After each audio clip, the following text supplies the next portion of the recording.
नमस्कार, मैं Uday Shankar. News bioscope में आप सबों का स्वागत है।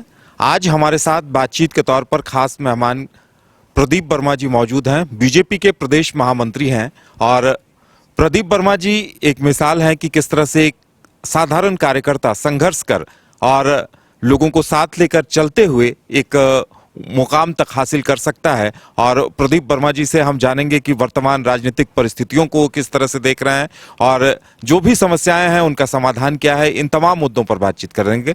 तो प्रदीप जी, आपका बहुत बहुत स्वागत है। प्रदीप जी, सबसे पहले तो हम चाहेंगे कि आप बताएं कि आप संघ के एक साधारण कार्यकर्ता हुआ करते थे और आज आपके पास कई बड़ी जिम्मेदारियां हैं, तो आपने जो ये सफर तय किया है उसे किस तरह से देखते हैं? नमस्कार उदय जी। सबसे पहले तो मैं ये कहना चाहूँगा कि जिस पारिवारिक पृष्ठभूमि से हम लोग आते हैं, उस पारिवारिक पृष्ठभूमि या उस सामाजिक समूह में राजनीति के क्षेत्र में कार्य करना और राजनीतिक कार्यकर्ता के रूप में अपना करियर बनाना, ये बहुत कम लोग सोचते हैं। बचपन से ही हम लोग राष्ट्रीय स्वयंसेवक संघ के स्वयंसेवक रहे और संघ में कार्य करते करते कब संघ से भारतीय जनता पार्टी के कार्यकर्ता बन गए ये पता ही नहीं चला। और जब से भारतीय जनता पार्टी का काम करना प्रारंभ किया तो एक अनुभव हुआ कि आज के समय में, विशेष करके आज़ादी के बाद जिस प्रकार की परिस्थितियों का निर्माण भारत में हुआ और भारतवर्ष जिस तरीके से अपनी एक बहुत बड़े जनसंख्या के आकार का बोझ लेकर के चल रहा है, जिस प्रकार से हमारी सांस्कृतिक और कहें तो हमारी सभ्यता पे चारों तरफ से आक्रमण हो रहे थे, भारतीय जनता पार्टी एक बहुत उचित प्लेटफॉर्म है जहां खड़े होकर के हम जैसे लोग अपने राष्ट्र की, अपने देश की सेवा कर सकते हैं। जब ये मन में भाव आया तो दृढ़ निश्चय के साथ भारतीय जनता पार्टी के कार्यकर्ता के रूप में कार्य करने का जो इच्छा थी वो और प्रबल होती चली गई और धीरे धीरे हम लोग फिर ज़्यादा इन्वॉल्व होते चले गए और पार्टी ने भी लगातार दायित्व पे रख करके कार्य करने का अवसर दिया। इसके लिए सभी हमारे जो निर्णय लेने वाले लोग हैं, हमारे नेतागण हैं, उनके प्रति हम लोग आभारी हैं। बिल्कुल, आप तमाम लोग उस दौर से जुड़े हुए हैं जब संघर्ष कर रहे थे। बीजेपी सत्ता में नहीं थी, सत्ता से काफी दूर थी और आप लोगों ने काफी करीब से अटल बिहारी वाजपेयी जी की सरकार को देखा होगा कि किस तरह से उस वक्त के हालात थे, किस तरह से एक दो वोटों के लिए एक बार उनकी सरकार भी गिर गई थी। तो उस दौर से आप लोगों ने एक लंबा संघर्ष किया है और उसे लेकर क्या कुछ कहेंगे आप? देखिए, हम तो ये कहेंगे कि उससे भी पीछे थोड़ा जाते हैं। बिल्कुल, भारतीय जनता पार्टी 1980 के पहले भारतीय जनसंघ के रूप में जानी जाती थी और सत्ता तो बहुत बाद की चीज है।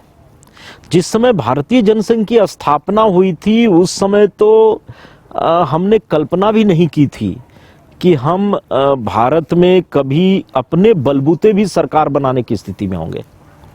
कांग्रेस के नेतृत्व में आज़ादी की लड़ाई लड़ी गई। स्वाभाविक है कि आज़ादी के बाद कांग्रेस के हाथ में सत्ता आई और कांग्रेस का इतना धमक था पूरे देश के राजनीतिक जगत में कि कोई नए राजनीतिक दल के लिए केंद्र में सत्ता प्राप्त करना ये स्वप्न की तरह था। उन दिनों से भारतीय जनसंघ ने काम करना शुरू किया और भारतीय जनसंघ ने जिस परिस्थितियों में भारतीय जनसंघ की स्थापना हुई वो थोड़ा जानना बहुत जरूरी है। उससे हमारा संघर्ष और हमारे संघर्ष की शक्ति कैसे हमें प्राप्त होती है ये पता चलता है। 1947 में देश का विभाजन हुआ। देश का विभाजन जिन परिस्थितियों में हुआ, मुस्लिम लीग और जिन्ना ने दो राष्ट्र के सिद्धांत से पूरे देश का वातावरण दूषित किया। हिंदू और मुस्लिम दो राष्ट्र की तरह और एक साथ नहीं रह सकते हैं, ये लोगों को विश्वास दिलाया गया और देश का विभाजन हुआ। जब देश का विभाजन हुआ तो लोगों को बहुत पीड़ा हुई और कांग्रेस ने जिस तरीके से मुस्लिम लीग के सामने हथियार डाला और कांग्रेस ने जिस तरीके से मुस्लिम लीग के डायरेक्ट एक्शन के धमकी के सामने झुक करके देश का विभाजन स्वीकार हुआ राष्ट्रवादी विचारधारा के लोग और जो इस देश से सही अर्थों में प्रेम करते थे वो बड़े दुखी हुए।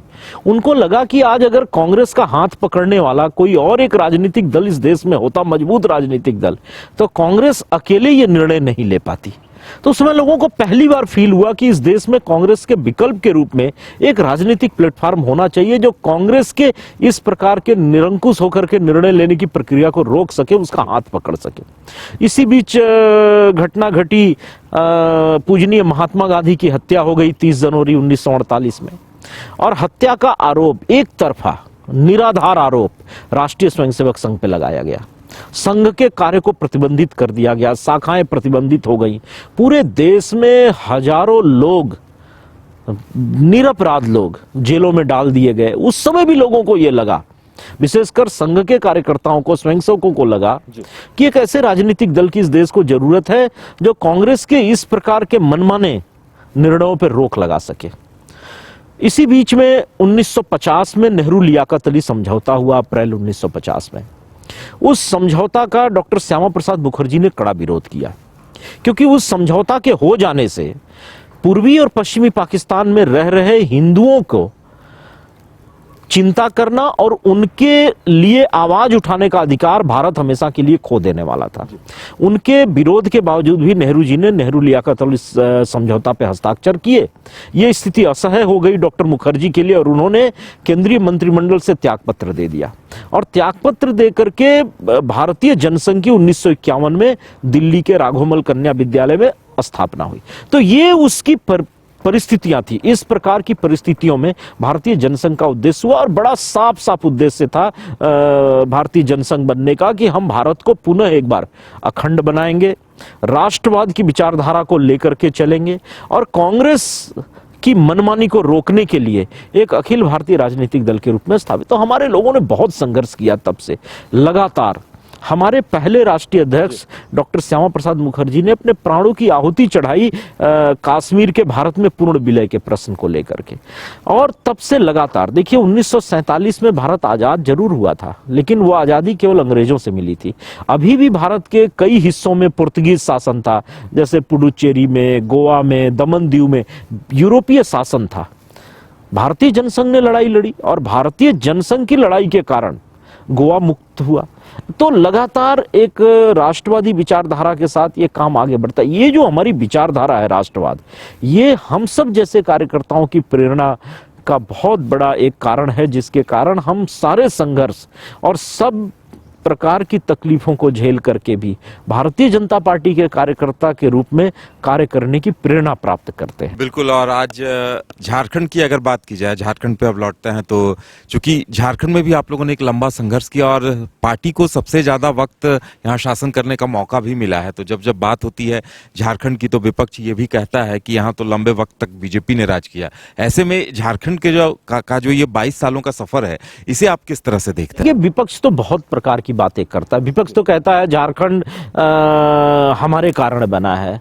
अरे भाई, आप लोग तो इस राज्य का जो विपक्ष है, वर्तमान विपक्ष को ही ले लीजिए, जो हमारा विपक्ष है और राज्य में सत्ताधारी दल है झारखंड मुक्ति मोर्चा, कांग्रेस, ये दोनों वही राजनीतिक दल हैं जिन्होंने झारखंड आंदोलन की खरीद बिक्री की थी। कांग्रेस ने इस आंदोलन को खरीदने का काम किया था, और झारखंड मुक्ति मोर्चा ने इस आंदोलन को बेचने का काम किया था। ये लोग तो श्रेय लेते हैं कि झारखंड हमारे कारण बना। वास्तव में झारखंड का निर्माण भारतीय जनता पार्टी ने किया। अटल बिहारी वाजपेयी जी की केंद्र के सरकार ने निर्णय लिया कि राज्य की जनता की ये जो वर्षों पुरानी मांग है अलग राज्य का, उस मांग को जायज माना और झारखंड राज्य का निर्माण किया। और जब से निर्माण हुआ, लगातार भारतीय जनता पार्टी जब सत्ता में रही, उसने बड़े रचनात्मक तरीके से झारखंड के विकास की रूह। आप बाबूलाल मरांडी जी के पहले कार्यकाल को देख लीजिए। उस समय के कार्यकाल को लोग आज भी याद करते हैं। ग्रेटर रांची की परिकल्पना से लेकर के पूरे झारखंड में इंफ्रास्ट्रक्चर, आधारभूत संरचना का जो विकास करने की चिंता और जो रूपरेखा उन्होंने उस समय बनाई थी, बहुत लंबे समय तक हम उसी रास्ते पे चलते रहे। अभी रघुवर जी की सरकार थी भारतीय जनता पार्टी की, 5 वर्षों का कार्यकाल अब प्रांत की जनता याद कर रही है। भ्रष्टाचार पे एक अंकुश था, विकास के कार्य हो रहे थे, कई क्रांतिकारी निर्णय हुए। पहाड़िया जनजाति देश की सबसे दुर्गम क्षेत्रों में रहने वाली एक प्रिमिटिव ट्राइब है। पहाड़िया जनजाति के लिए भारतीय जनता पार्टी की सरकार ने पहाड़िया बटालियन बनाया, उनको रोजगार के साधन उपलब्ध कराए, पहाड़ों के दूर दराज के पहाड़ के क्षेत्रों में रहने वाले उनके घरों तक घर घर अनाज पहुंचाने की व्यवस्था की। तो पूरी तरीके से राज्य में कानून व्यवस्था, आप देखिए राज्य की सड़कों पे पीसीआर वैन दौड़ना शुरू हुआ। ये वो राज्य था जहां 8 बजे के बाद सड़कें सुनसान हो जाती थी और भाजपा सरकार में ये स्थिति हो गई कि आप दुमका से चलिए और रांची तक हर 5 किलोमीटर पे आपको पीसीआर वैन लगी। रात में 2-2 बजे 1:30 बजे परिवार के साथ हमने लोगों को ट्रेवल करते हुए देखा। तो इस तरीके से ये राज्य जो नक्सल समस्या, आतंकवाद, पलायन, भूख, भय, भ्रष्टाचार से जूझ रहा था, ये राज्य 5 वर्षों में एक क्रांतिकारी परिवर्तन हुआ। लेकिन दुर्भाग्य से विपक्ष का दुष्प्रचार और उस दुष्प्रचार में जनता को भ्रमित किया गया और हम सत्ता से बाहर हो गए। और पिछले 4.5 वर्षों में राज्य की जो स्थिति है, जो राज्य की एक साख बनी थी भारतीय जनता पार्टी के पूर्व की सरकार में, वो साख खो दी हमने। राज्य फिर से एक राजनीतिक भ्रष्टाचार का एक प्रतीक बन करके उभरा, जहां के आईएएस ऑफिसर, बड़े बड़े बिजनेसमैन और तो और राज्य के मुख्यमंत्री आज भ्रष्टाचार के आरोप में, झारखंड को लूटने के आरोप में ईडी के शिकंजे में है।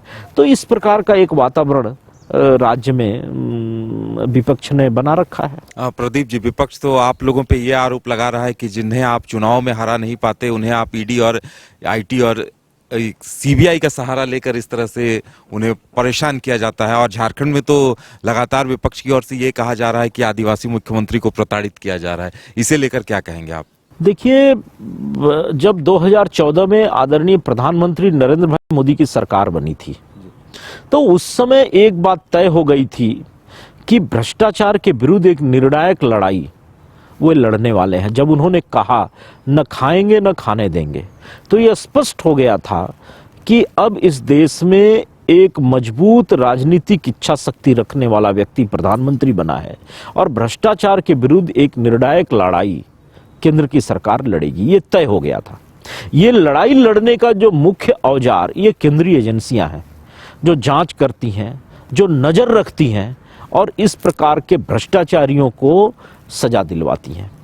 केंद्रीय एजेंसियों की पूरी स्वतंत्रता दी गई कि हर भ्रष्टाचारी के विरुद्ध आप जांच करिए और उनको कानून के दायरे में ला करके उनका ट्रायल करिए और उनको सजा दिलवाइए। केंद्रीय एजेंसियों ने काम करना शुरू किया। आप देखिए, पूरे देश भर में ईडी का कोई नाम नहीं जानता था। ईडी ने लाखों करोड़, 3 लाख करोड़ रुपए से ऊपर की अवैध रूप से अर्जित की गई जो पैसा जनता का पैसा था, लूटी हुई संपत्ति का पता लगाया। इसी राज्य में आप देखिए करोड़ों करोड़ों रुपए नगद बरामद हुए। बगल का पड़ोसी राज्य है पश्चिम बंगाल, वहां मंत्रियों के घर से करोड़ों रुपया कैश बरामद हुआ।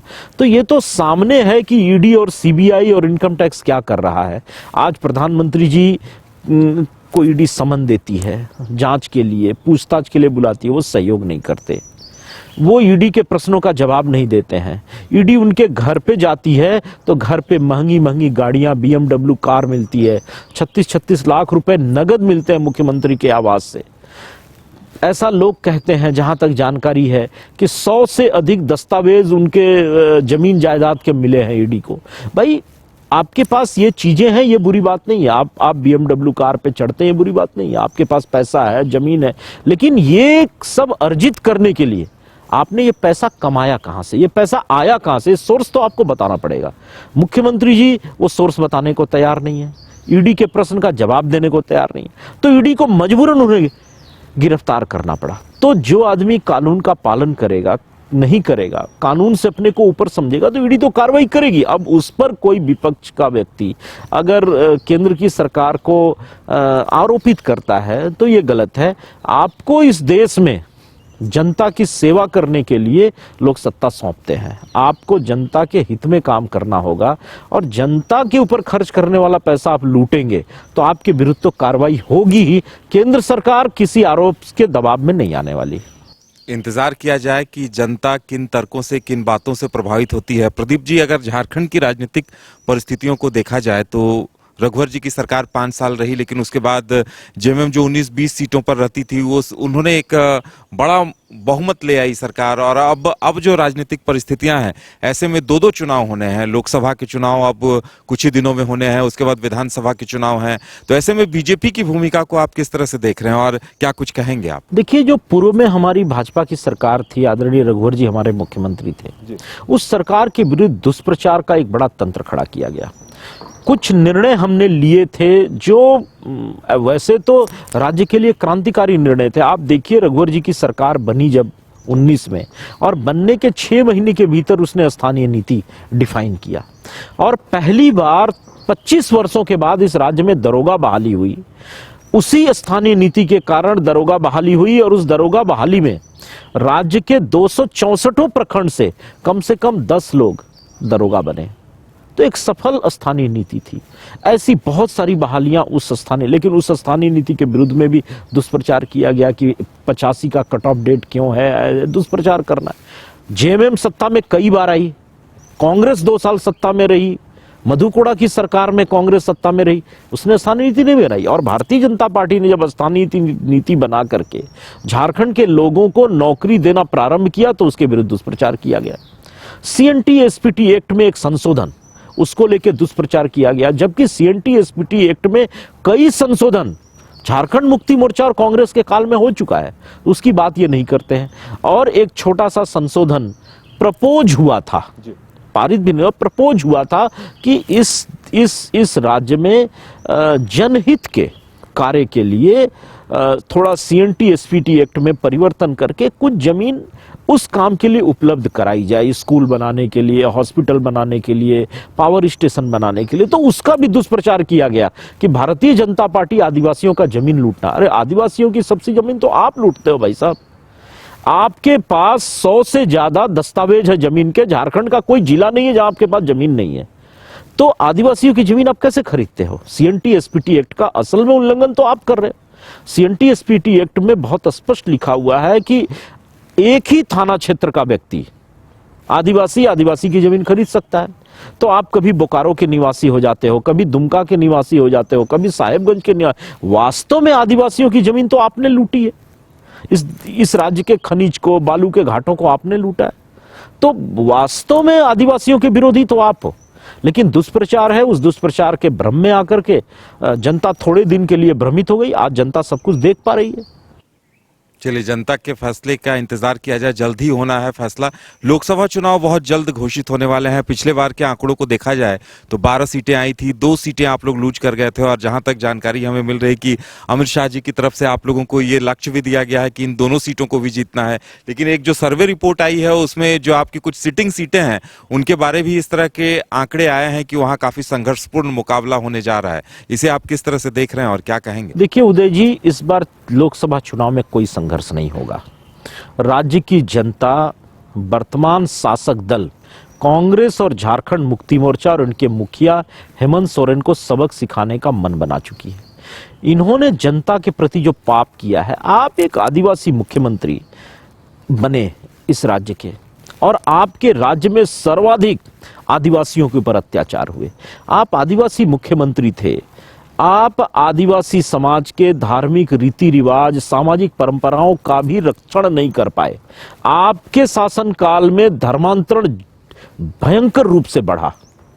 मिशनरियों के द्वारा जिस आदिवासी समाज को आप रिप्रेजेंट करते हो, उस आदिवासी समाज के सभ्यता, संस्कृति, धार्मिक रीति रिवाज की रक्षा करना आपका कर्तव्य होना चाहिए था। मिशनरियों ने आपके कार्यकाल में सर्वाधिक धर्मांतरण किया, घुसपैठ हुई। बांग्लादेशी घुसपैठ से साहेबगंज, पाकुड़, सिमडेगा, लोहरदगा, जामताड़ा जैसे जिलों की डेमोग्राफी बदल गई। बाहर से घुसपैठ करने वाले लोग यहां आके आदिवासी समाज की लड़कियों को अपनी दूसरी तीसरी बीवी बना करके उनका दैहिक और आर्थिक शोषण कर रहे। तो आदिवासी समाज के प्रति तो पाप किया है इन्होंने। आदिवासी समाज का प्रतिनिधित्व करने वाले हमारे मुख्यमंत्री जी और आदिवासी के हित की बात करने वाले मुख्यमंत्री जी ने वास्तव में आदिवासी समाज के प्रति एक अपराध किया है कि अपने शासन काल में वो आदिवासियों का रक्षण है। उनके सत्ता में आते ही चाईबासा में 7 आदिवासियों को गला काट करके नृशंस हत्या की गई। आज तक उसमें चार्जशीट नहीं कर पाए। प्रदीप जी, जहां तक ये घुसपैठ और इनका सवाल है, तो सवाल ये भी उठता है कि चूंकि केंद्र में आप लोग हैं, तो ये तो आप लोगों की भी जिम्मेदारी बनती है कि इसे सख्ती से रोका जाए। देखिए, केंद्र ने इसी सख्ती से रोकने के लिए एनआरसी, सीए कई कानून बनाया है।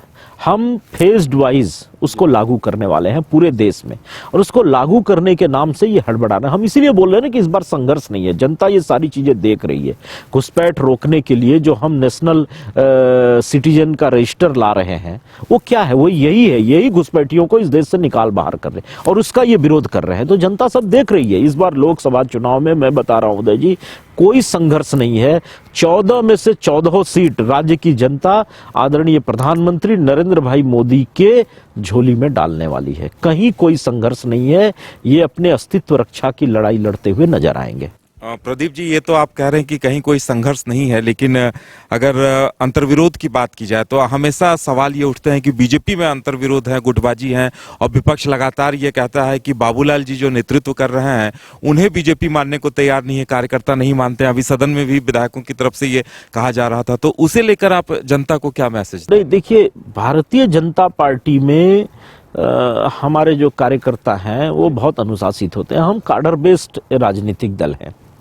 हमारा राष्ट्रीय नेतृत्व जब कोई निर्णय ले लेता है तो उस निर्णय के बाद भारतीय जनता पार्टी के कार्यकर्ता सहर्ष उस निर्णय को स्वीकार करके, और हमारे नेतृत्व के द्वारा निर्णय जो ले लिए जाते हैं उसके अनुरूप कार्य करते हैं।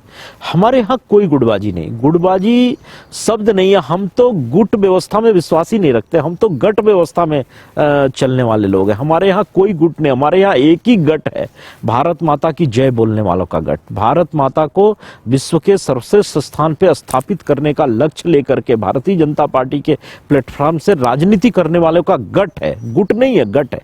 और हम सभी एकजुट होकर के आदरणीय प्रदेश अध्यक्ष बाबूलाल मरांडी जी के नेतृत्व में इस राज्य में भारतीय जनता पार्टी के कार्यकर्ता के रूप में काम कर रहे हैं। चाहे हमारे पदाधिकारी हों, चाहे हमारे जिला और मंडल स्तर के कार्यकर्ता हों, चाहे हमारे माननीय विधायक और सांसद हों, सभी प्रदेश अध्यक्ष जी के नेतृत्व में, आदरणीय बाबूलाल जी के नेतृत्व में भारतीय जनता पार्टी का कार्य कर रहे हैं। कहीं कोई गुट नहीं है, हम गठ व्यवस्था वाले लोग हैं।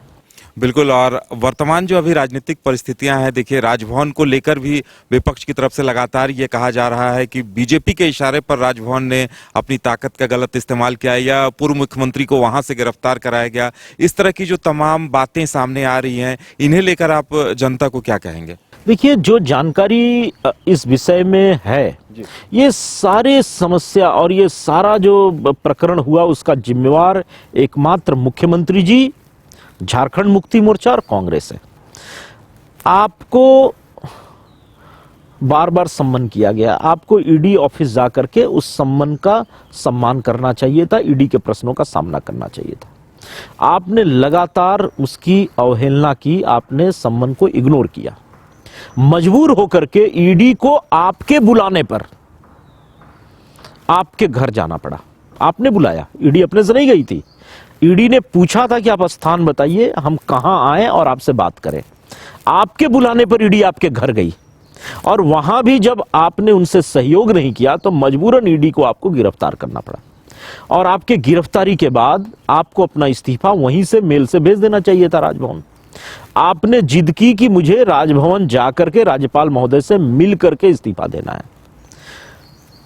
उसके बाद आपके विधायकों ने, सारे विधायकों ने राजभवन से मिलने का समय मांगा। राजभवन ने एक साथ सारे विधायकों का मिलने का समय नहीं दिया। आपको और 5 विधायकों को बुलाया गया, आप गए और आपने अपना इस्तीफा दिया। और इस्तीफा देने के साथ साथ तुरंत बाद चंपई सोरेन जी ने विधायक दल का नेता होने की सूचना देते हुए सरकार को की गठन करने के लिए आमंत्रित करने की मांग की। भाई, आपने इस्तीफा दिया, इस्तीफा देने के बाद विधायक दल की बैठक नहीं हुई। विधायक दल की बैठक अगर नहीं हुई तो चंपई सोरेन जी कब चुन लिए गए नेता? और अगर चंपई सोरेन जी पहले बैठक हो चुकी थी और उसमें नेता चुन लिए गए थे, तो आपने उसी समय अपना इस्तीफा क्यों नहीं भेजा? आप मुख्यमंत्री के रूप में फिर कार्य कैसे करते रहे? अगर विधायक दल ने चंपई सोरेन जी को 2 दिन पहले की बैठक में नेता चुन लिया था, तो आप मुख्यमंत्री के रूप में कार्य कैसे कर रहे थे? इसका मतलब था कि विधायक दल की बैठक में चंपई सोरेन जी को नेता नहीं चुना गया था। आप ही नेता थे और आपके इस्तीफा देने के बाद विधायक दल की बैठक होनी चाहिए थी। उसमें चंपई सोरेन जी को विधायक दल का नेता चुना जाना चाहिए था और फिर आप दावा करते तो चीजें ठीक होती। तो आप चाहे जैसे चाहते हैं कि भारतीय संविधान के प्रावधानों की धज्जियां उड़ा करके चाहे जैसे राजभवन से कोई काम करवा लिया, तो राजभवन का काम ही यही है कि वो संवैधानिक व्यवस्थाओं को बनाए रखे, संवैधानिक सिस्टम का पालन करवाए। राजभवन ने अपनी भूमिका बड़ी निष्पक्षता से और कठोरता से और जो सही है उस तरीके से निभाया। और जब आपने बैठक करके आपने नया पत्र दिया, राजभवन ने बिल्कुल देरी नहीं की, आपको तुरंत शपथ दिलवाया। तो आपको संवैधानिक व्यवस्थाओं का पालन करना होगा। आपके सलाहकार ठीक नहीं है, पहले भी आपने गलत निर्णय लिए। कल्पना सोरेन जी को राज्य का मुख्यमंत्री बनाने के लिए ने आपने एक बेचारे अल्पसंख्यक विधायक को इस्तीफा दिलवा दिया। ऐसे ही अल्पसंख्यक विधायकों की संख्या गिनी चुनी है, आपने एक अल्पसंख्यक विधायक का इस्तीफा दिलवा दिया। आपने कहा कि अब उस सीट पे उपचुनाव करवाएंगे। आपकी सरकार 23 दिसंबर को बन चुकी थी। निर्णय लेते ही जैसे चुनाव आयोग अपना निर्णय सुना देता है, रिजल्ट प्रकाशित हो जाता है, उस विधानसभा का गठन हो जाता है। विधानसभा शपथ चाहे 6 महीना बाद ले, अगर 6 महीना तक गतिरोध हो जाता है और कोई सरकार नहीं बनती है तो क्या विधानसभा का कार्यकाल 6 महीना बढ़ जाएगा? नहीं होता है। जिस दिन रिजल्ट डिक्लेयर होता है उस दिन से 5 साल के लिए वो विधानसभा गठित हो जाती है। आपने 31 दिसंबर को उनको रिजाइन करवा दिया। आपके सलाहकार ऐसी बचकानी हरकत आपसे करवाते हैं। वो बेचारे की सदस्यता भी चली गई और आपके अपनी धर्मपत्नी श्रीमती कल्पना सोरेन जी के मुख्यमंत्री बनाने की योजना भी धरी की धरे। तो इस प्रकार का गलत निर्णय आप लगातार लेते रहते हैं और ऊपर से आप राजभवन को दोषी ठहराते हैं।